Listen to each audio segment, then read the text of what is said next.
Hi, and welcome to another episode. This is Yisbel, where I'm your host with Rise and Thrive with a Purpose. And I always like to start by saying there's two important days in life: the day that you were born and the day that you find out why. And I'm so excited today. I have a special guest, a powerhouse. He's been in business for over 34 years in real estate business, and his name is LaFountain. Thank you so much for being here. Welcome. How are you? Doing fantastic. Thanks for inviting me, Yisbel. Oh, it is my pleasure. It's an honor to have you. I heard a little bit about your background and your business, your career, and it's pretty impressive because I always say that it's not that hard to make things happen, but to keep it is where the hard work is. Yeah, absolutely. I've been a real estate agent for 34 years this past month, and it's my true passion. I love it. Awesome. And can you tell us a little bit about your background? How did everything start? Sure. Do you know that you will be a real estate agent? How everything start? Actually, out of high school, I was entrepreneurial minded, so I bought a restaurant when I was 18, right out of high school. Wow. Ran that for about 4 years, and that was bought myself a job. It was a lot of hours for sure. I ended up selling that restaurant myself, and then got my real estate license right after that. So I started off just as a solo agent, like a lot of agents. Yeah. Being so young at 22 years old, I knew it would take a minute to get my business really rolling. So I actually worked at a pharmaceutical plant where my mom and where my father-in-law retired from up in our town. But I worked in the evening from 4 in the afternoon till midnight on the Wow. night shift. And I sold real estate from 9 in the morning until 4 in the afternoon. I did both jobs for like 9 years. Sold maybe 7 houses the first year, 10 the second. It took me about 7 years to get to 40 transactions working both jobs. But I ended up investing in myself and paid for some really high-level coaching and training. And the very next year went from 40 transactions to 79 with me Wow. and a brand new buyer agent. And then the next year I hired an administrative person because I was doing all the administrative work for me and the buyer agent. It was kind of crazy, plus working the night job. But with the admin and my buyer agent and myself, we did 109 units that year. And then I left the working from the plant and went into real estate 100%. And ended up partnering up with a friend, started our own independent brokerage up there. Ran that for a decade and a half with him. I think my best year did about 75 listings, 5 buyers, and my team did the balance of 300. And we did that for many years. And then in 2009, the coaching company, the one that helped us grow our business so well, offered me a position to help them grow their coaching business. And they're based out of Georgia, Atlanta, Georgia area. Yeah. So my wife and 2 boys and I moved to Georgia, and I was a coach for 9 years. Wow. Planned on doing that really ongoing. At the time, I think I was 49 years old. It was a nice 9 to 5, Monday through Friday, 6-figure position. Till the boss one day came and kind of changed our agreement after I helped him 5X his business. Sometimes that happens. Yeah. But it was a blessing because I thought about starting my own independent brokerage again, but I remember the heavy lift, the cost, the liability, et cetera. Yeah. So I started searching to figure out what company I should join. And being a coach for so long, I knew all the companies out there, but I never heard of VXP. So I kind of stumbled across it and did my due diligence, and they were talking about things that I never heard of before in the real estate industry, like a retirement plan and access to great health insurance and Yeah, I know, that kind of thing. because So being a real estate agent, most of the company, they don't offer none of that. exactly. So I saw that model and I said, yeah, I knew this would be a good fit for me. So I got my license in Georgia because I let my New York license expire. I didn't think I was going to sell anymore. Yeah. So I got my license in Georgia, and after my boys were moved and out of college, my wife and I decided to get to warmer weather, and we moved to Florida here a couple years ago. Oh, that's wonderful. How you like in Florida? Oh, I love it. Loving the Sunshine State. That's wonderful. I mean, hearing your story and all that, we understand that nothing happened overnight. There's no such a thing as overnight success, right? No, I mean, it's been continuous, ongoing, trying to, grow your business. And when I was in New York, just selling real estate, if we're dealing with for sale by owners, expires, I mean, we were consistently always trying to grow, and we paid outside coaching companies to help us, right? Yeah. We don't know everything. You want to hang around the people that know more than you do, and continue to grow your business. So we were a student. That's right. And I know as of right now you have a big organization. I think you have over Almost 1,200 people in our EXP organization now. Yeah, it's really grown over the last 6 years. That's wonderful. So you have over 1,000 agents in your organization at the moment. How can you find balance? I mean, there's no such a thing as balance. Is you either doing one thing or the other, but there's always a way to make things flow and happen. How can you manage everything you have daily in front of you? Well, you'd be surprised. I mean, we have almost 1,200 people, but the way the EXP model works, I've personally attracted about total of 60 agents over 6 years. That's less than one a month. Some of them aren't full time, some are part time, etc. 30 something are actually out there producing every day. So I'm working with them quite often, and everyone has access to my schedule. And we're always doing Zooms. Our team are doing Zooms and live events. We're doing things pretty much on a daily basis. Yeah. Role playing, and so I just time block, all the team meetings and all that, and I give my schedule to my partners who need me, and they book me, and I still have quite a bit of time to do other things. Yeah, no, I can hear a lot of things like your circle is very important, because when you say that your business jumped to another level once you sign into the coaching program kind of thing, right. And so after that is when your business actually jumped in. Right, absolutely. It took me 7 years to get to 40 units a year, and then 1 year of really good coaching and taking action on that coaching. We doubled our business. Yeah, that's wonderful. So we see a lot of hustling on your story. We see a lot of coaching, education, decision making as well, and your circle. Because if you didn't have the coaching and the circle, then probably will be a different story. Yes. Yeah, absolutely. You got to surround yourself with other like-minded people, entrepreneurs, people that are at a level where you want to be, and they pull you up, right? And then you reach down and pull the people up that are putting the time and effort in.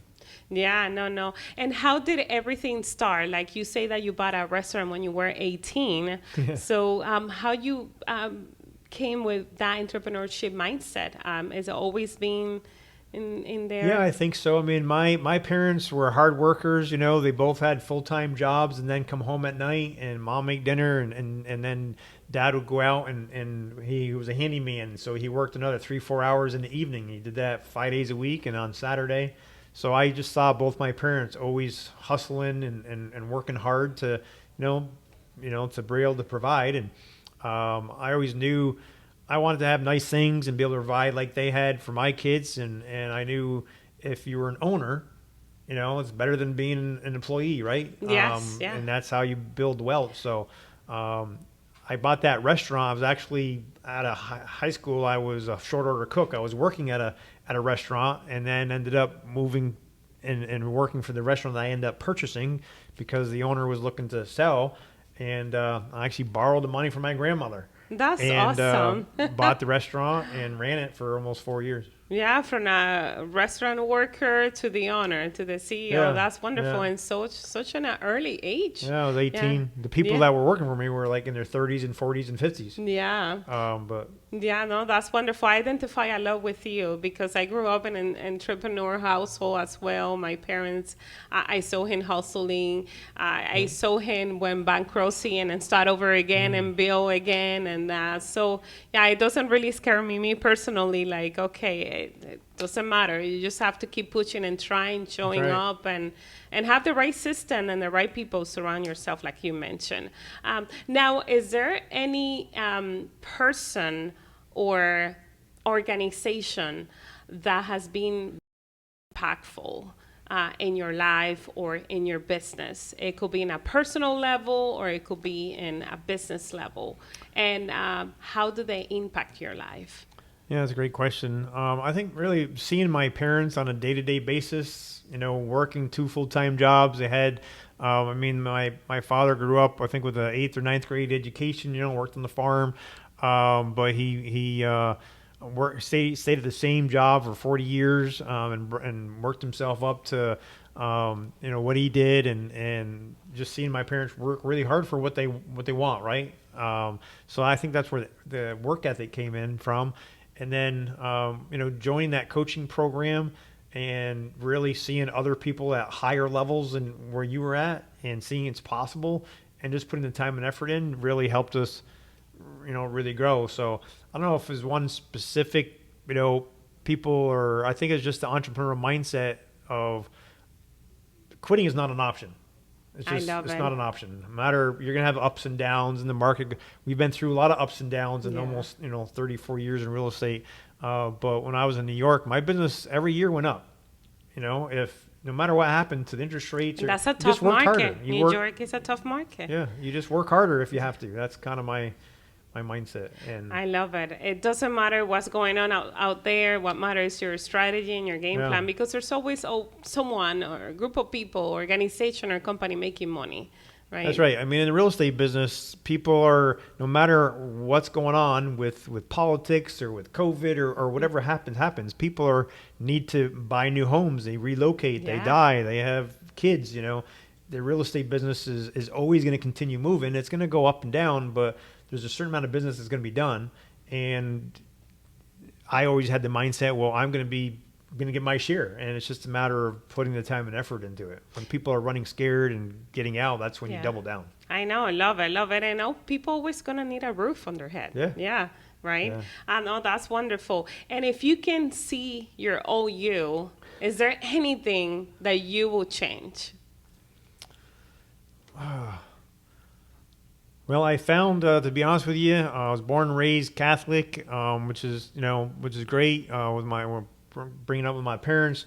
When I moved to the South, we found a church, and we really found Christ and became Christians, and I think that's when things really changed. In the past, it was all about growing your business and making a lot of income, and it's great. It's a good business to be in, and you can make a lot of income. Yeah. And I was always looking out for the best interest of the clients, but it was still about building a big, community. Yes. But after we, found the Lord, is more about helping more people, and it doesn't. It's the purpose, right? Yeah, and I love it. It just changes you inside and out. Completely, right? The meaning, right? Yeah. The meaning that is not empty. Yeah, I think so. In the beginning, I think I was selfish, to be honest with you, selfish and working for myself and my family. But now it's about impacting others. Right. I love it. Yeah, you find so much satisfaction, right? Absolutely. And absolutely, and I can see that in you, especially having an organization of 1,200 people. I say that, well, I mean, if there's that amount of people, then you're doing something right. Yeah, it's just a matter of, like you said, helping others. I think Zig Ziglar said it. The more people you help get what they want, you're going to get what you want. And we, at the end of the day, we all want to, continue growing our businesses and helping our families grow. And the more people you can help, the better off you're going to be. 100%. I believe that there's growth when you're helping others finding their dream and their goals come true. 100%. Now, is there any final thought that you would like to share with anyone trying to go back on their feet, or just trying to start a new business, a new journey in their life?